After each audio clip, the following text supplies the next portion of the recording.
कन्हैया उद्धव से कहते हैं कि उद्धव मोहि ब्रज बिसरत ना। जो नंद बाबा मैया यशोदा पालन पोषण के उंगली पकड़ करके चलना सिखाया, जो हर जिद को पूरा करती रही, मैं उसे झूठ बोल करके चला आया। मैं परसों आऊंगा, बरसों बीत गए, मैं वापस लौट करके नहीं गया। हम जैसा कठोर कौन होगा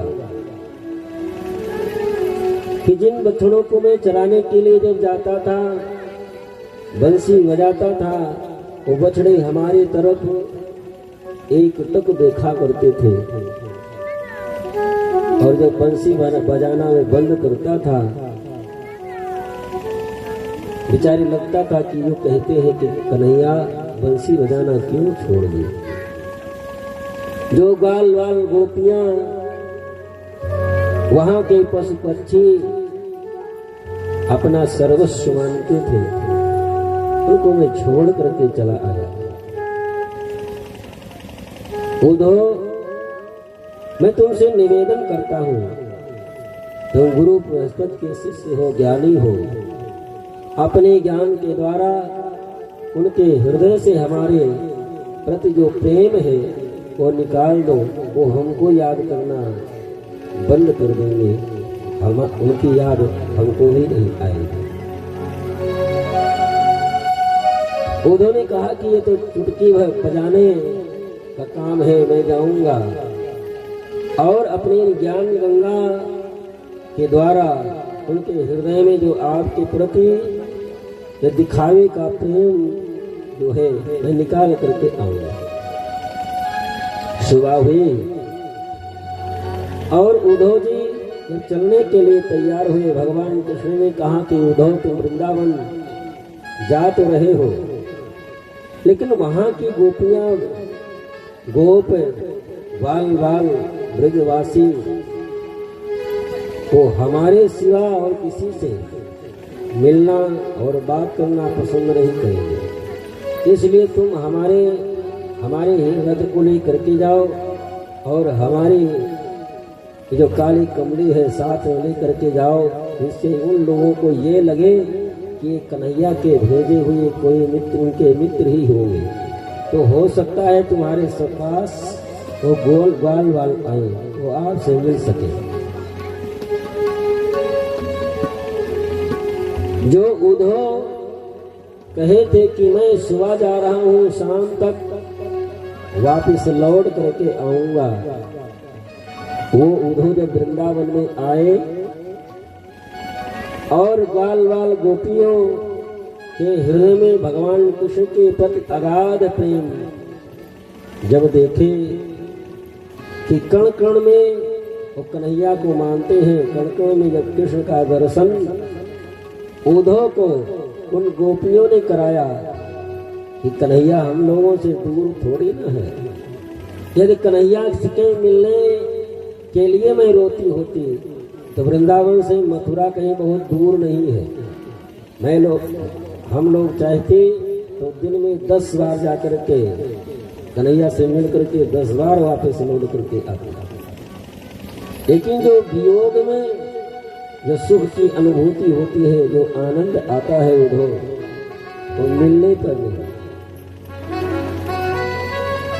जो उद्धव सुबह कह करके गए थे मैं शाम को लौट करके वापस आऊंगा, 6 महीने व्यतीत हो गए, वृंदावन से वापस लौट करके नहीं आए, और जब वापस हुए तो गोपियों के चरणों में प्रणाम करने की हिम्मत नहीं पड़ी उद्धव की। गोपियों के चरणों में भी प्रणाम करने की उद्धव की हिम्मत नहीं पड़ी। वंदे नंद व्रज स्त्रीणाम पादरेणुम अविच्युसाम। जो गोपियों के चरण रज है, जो चरण की धूली है गोपियों की, उस धूली को प्रणाम करके उद्धव वापिस लौट करके आए। आशा महो चरण रेणेषु उन गोपियों के चरण रथ को का प्रणाम करके मस्तक से लगा करके वापस लौट करके आए और भगवान कृष्ण से उलाहना देने लगे, जो इतना आपसे प्रेम करने वाले गोपियां नंद बाबा उनका परित्याग करके चले आए हो, तुम बड़े निष्ठुर हो कन्हैया। भगवान कृष्ण ने कहा, ना गोपियां हमसे अलग हैं, ना मैं गोपी से अलग हूँ। मैं तुमको इसलिए भेजा था कि तुमको ज्ञान था, लेकिन तुम्हारे हृदय में भक्ति नहीं थी, प्रेम नहीं था, इसलिए मैं तुमको वृंदावन में भेजा था। ज्ञान के साथ में यदि भक्ति और प्रेम भी समाहित हो जाए तब तो ठीक है, नहीं ज्ञान यदि केवल रहा तो अहंकार आ सकता है और अहंकार के फलस्वरूप तुमको नरक जाना पड़ता है। इसलिए गोपियों के शरण में मैंने तुमको भेजा। इस प्रकार से भगवान कृष्ण ने कृपा करके अपने मित्र उद्धव को भक्ति ज्ञान के साथ में भक्ति प्रदान करते हैं, गोपियों का दर्शन कराते हैं। और इधर कंस का जब भगवान उद्धार कर देते हैं तो कंस की दो पत्नियां थीं, जिनका नाम था अष्टि और प्राप्ति। ये अपने पिता जरासंध के यहाँ चली गई और अपने पिता जरासंध से सारी बात बताई। जरासंध मथुरा पर 16 बार आक्रमण करता है।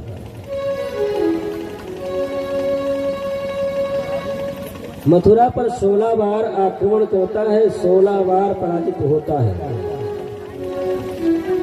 तो श्री सुखदेव जी महाराज से राजा परीक्षित ने कहा कि भगवान जब उसको पराजित कर देते थे तो मार क्यों नहीं दिए जरासंध को? यदि मार देते तो दोबारा युद्ध करने के लिए आता क्यों? ये 16 बार क्यों आकर उससे लड़ते रहे? श्री सुखदेव जी महाराज कहते हैं, राजन भगवान इसलिए जरासंध को छोड़ देते थे कि इसको छोड़ देंगे तो ये जाएगा, जितने भी क्रूर राजा हैं और क्रूर लोग हैं सबको इकट्ठा करके लेकर के आएगा, यहीं पर उद्धार कर देंगे। वैसे जाकर के एक एक करके सबको ढूंढना पड़ेगा और ये स्वयं सबको इकट्ठा करके लेकर के आएगा और यही सबका उद्धार करते रहेंगे। इस प्रकार से 16 बार जरासंध मथुरा पर आक्रमण करता है। भगवान 16 बार उसको पराजित करते हैं, लेकिन 17वीं बार जब युद्ध करने के लिए जरासंध चला तो अपने घर में 1000 ब्राह्मणों को बैठा करके आया कि आप लोग हमारे लिए तुम लोग पूजा पाठ करो और यदि मैं आपके पराजित होकर के लौटा तो तुम लोगों को जीवित नहीं छोड़ूंगा और यदि विजय से प्राप्त हुई तो तुम लोगों को मैं इतना धन संपत्ति दे दूंगा कि दोबारा किसी के यहाँ पूजा पाठ करने के लिए जाने की जरूरत ही नहीं पड़ेगी। युद्ध करने के लिए 17वीं बार चला। काल यवन जो इराक का राजा था उसको भी बुलाया था उस युद्ध में लड़ने के लिए। 17वीं बार युद्ध करने के लिए आया, 1000 ब्राह्मणों को घर में बैठा करके आया। ब्राह्मण लोग मन में विचार करने लगे, अब करें क्या, कौन से पूजा करें, अब तो जान पर आ पड़ी है। लड़ने के लिए गया है, 16 बार पराजित हुआ है, 17वीं बार लड़ने के लिए गया है। यदि पराजित हुआ तो हम लोगों की तो जान बचेगी नहीं। वो सब केवल भगवान से यही प्रार्थना करते हैं कि प्रभु यदि हमारे जान की आप रक्षा चाहते हैं तो आप इस बार युद्ध में हार जाए। 17वीं बार जब युद्ध करने के लिए जरासंध आता है, साथ में कालयवन की सेना भी है। भगवान कृष्ण कालयवन की सेना जरासंध की संपूर्ण सेना को समाप्त करने के बाद में बलराम जी से भगवान कृष्ण कहते हैं कि दादाजी हमारा मन करता है कि युद्ध स्थल छोड़ करके भाग चले। बलराम जी ने कहा कि कन्हैया युद्ध स्थल छोड़ करके भागोगे सब रण छोड़ कहेंगे तो एक नाम और पड़ जाएगा, इसमें कौन सी बड़ी बात है। भगवान युद्ध करते करते युद्ध स्थल रण को छोड़ करके भाग खड़े हुए, इसलिए भगवान कृष्ण का एक नाम रण छोड़ भी पड़ा। बोलिए रण छोड़ भगवान की जय। मथुरा छोड़ करके, मथुरा से युद्ध स्थल छोड़ करके भाग खड़े हुई कालयवन भगवान का पीछा करता है। एक मुचकुंद नाम के राजा थे जिनके द्वारा कालयवन का, वहां पर भगवान कालयवन का उद्धार करते हैं। जरासंध जंगल में आग लगवा देता है। जरासंध समझता है कृष्ण और बलराम इसी जंगल में जल करके रात हो गई, और कृष्ण और बलराम वहां से निकल जाते हैं और बीच समुद्र में द्वारकापुरी का निर्माण करते हैं। सभी मथुरावासियों को द्वारका में ले जा करके भगवान कृष्ण और बलराम अब द्वारका में रहे हैं। अब भगवान कृष्ण द्वारिकाधीश हो गए। बोले द्वारिकाधीश भगवान की। अब द्वारिकाधीश हो गए तो विवाह समय भी हो गया है काफी। यहाँ थोड़ा सा आगे जगह खाली करिए, एक दो लोग आ रहे, थोड़ा व्यवस्था बता दें, उस प्रकार से थोड़ा व्यवस्थित हो जाइए तो विवाह वाला कार्यक्रम भगवान का।